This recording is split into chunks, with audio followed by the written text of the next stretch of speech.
इस बार का लोकसभा चुनाव बिल्कुल ही अलग सा ही दिलचस्प मोड़ लेते नजर आ रहा है। हर एक पार्टी अपना ही दम दिखाती हुई नजर आ रही है और पिछली बार लोकसभा चुनावों में करारी हार का सामना करने के बाद कांग्रेस ने एक अलग सा ही दांव खेला और इस बार इंदिरा गांधी की छवि के रूप में वो लेकर आई है प्रियंका गांधी को जनता के बीच। नमस्कार दोस्तों, आप लोग देख रहे हैं SPN 9 न्यूज और मैं हूं आपकी होस्ट रक्षा तिवारी। दोस्तों, प्रियंका गांधी ने आने के साथ ही ऐलान कर दिया था कि इस बार उनकी पार्टी जमीनी चुनाव लड़ेगी और जनता के बीच जाकर जनता से जुड़ेगी। उन्होंने ऐसा किया भी, जिस दौरान उन्होंने बहुत सारी रैलियां और लखनऊ में रोड शो भी किए।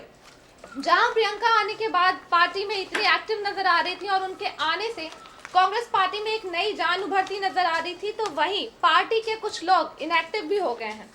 जी हाँ, हम यहाँ बात कर रहे हैं पार्टी में एक बहुत ही प्रमुख भूमिका निभाते हुए ज्योतिरादित्य सिंधिया की, जिनकी एंट्री प्रियंका गांधी की एंट्री के बाद से जो काफी इनएक्टिव नजर आ रहे हैं।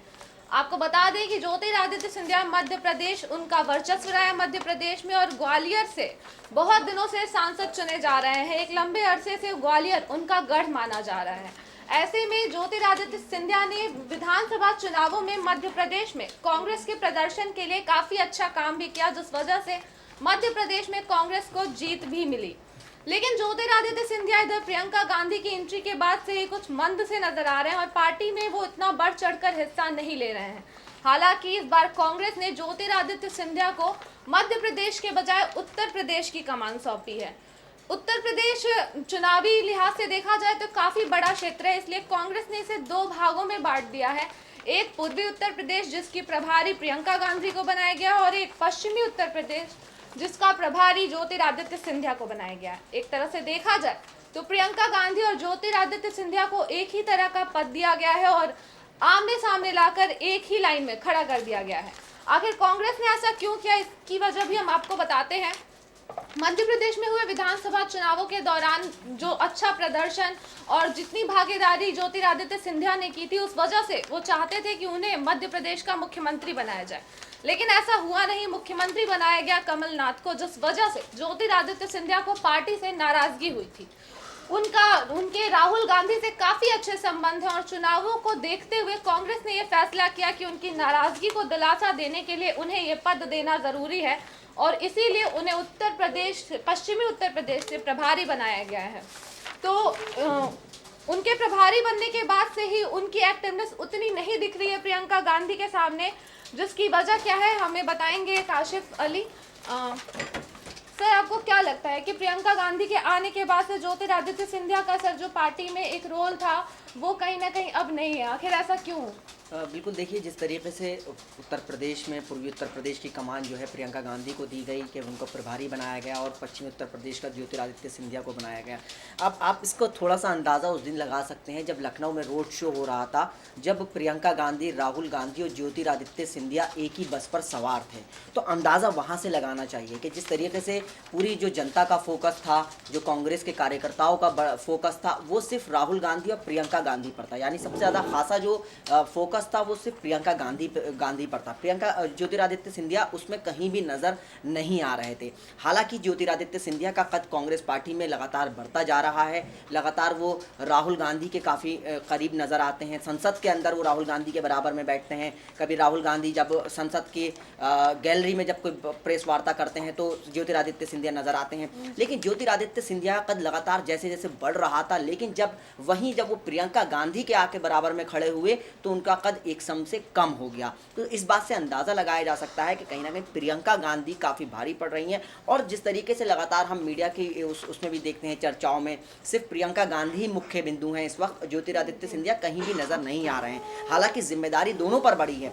पूर्वांचल का इलाका भी काफ़ी जिम्मेदारी भरा है प्रियंका गांधी के लिए, वहीं साथ साथ पश्चिमी उत्तर प्रदेश भी एक बड़ी जिम्मेदारी ज्योतिरादित्य सिंधिया के कंधों पर है। लेकिन अब वही है कि कांग्रेस पार्टी की बड़ी मजबूरी है। जिस तरीके से 4 साल राहुल गांधी के कद को बढ़ाने की वजह से प्रियंका गांधी को राजनीति में दूर रखा गया और प्रियंका गांधी के आ जाने के बाद से हालांकि कुछ बड़े नेता निकल रहे थे, उभर रहे थे, कुछ युवा नेता, चाहे वो सचिन पायलट हो, ज्योतिरादित्य सिंधिया हो, लेकिन ऐसे प्रियंका गांधी जो है वो कई कांग्रेस के नेताओं की राजनीति जो है वो हाशिए पर ले जा सकती हैं। कांग्रेस को इस बात का डर पहले भी सता रहा था और अब भी सता रहा है, और शायद यही वजह है कि ज्योतिरादित्य सिंधिया इस वक्त जो है वो उसका जिम्मेदारी कंधों पर बड़ी है, लेकिन उसके बावजूद भी वो अभी वो एक्टिवनेस नज़र नहीं आ रही है उनकी। चुनाव में वक्त काफ़ी कम रह गया है। प्रियंका गांधी लगातार जो है मंथन कर रही हैं। हालांकि कांग्रेस पार्टी के सूत्र हमें यही बताते हैं कि पार्टी में सब कुछ ठीक ठाक चल रहा है, लेकिन अब ज्योतिरादित्य सिंधिया की जो प्रियंका गांधी से दूरी है वो इस चीज़ को नज़र आ रही है कि ज्योतिरादित्य सिंधिया कहीं ना कहीं अपने आप को बहुत कमज़ोर सा महसूस कर रहे हैं कि आखिर प्रियंका गांधी के सामने वो कैसे टिकेंगे। तो ये सारी चीज़ें हैं। अब लोकसभा चुनाव हैं और प्रियंका गांधी की अब ये छवि अलग तरीके की, ज्योतिरादित्य सिंधिया क्या करिश्मा करते हैं ये तो आने वाला वक्त सर, लेकिन मुद्दे से हटकर एक ही बात हो सकती है कि प्रियंका गांधी जो कि आने के बाद से वो इतनी एक्टिव दिख रही थी, रोड शो कर रही थी, और जब पुलवामा हमला हुआ और उसके बाद जो एयर स्ट्राइक हुई उस पर प्रियंका गांधी ने खुलकर ना कोई बयान दिया, ना उस टाइम वो उतनी एक्टिव नजर आई, और कुंभ में भी जाना उनका टल गया, और बाकी उनके रोड शो थे, और शहीदों के परिवार से मिलने के भी उनके बहुत सारे प्लान्स थे, सारे स्थगित हो गए। तो आपको क्या लगता है, क्या ऐसे समय पर उनका ये रवैया उनके लिए पॉजिटिव जाएगा या निगेटिव जाएगा? नहीं, देखिए रक्षा जी, इसमें दो चीज़ें निकल कर आती हैं। देखिए कांग्रेस पार्टी की मैंने पहले भी कहा कि मजबूरी है। देखिए राहुल गांधी और प्रियंका गांधी दोनों एक हैं।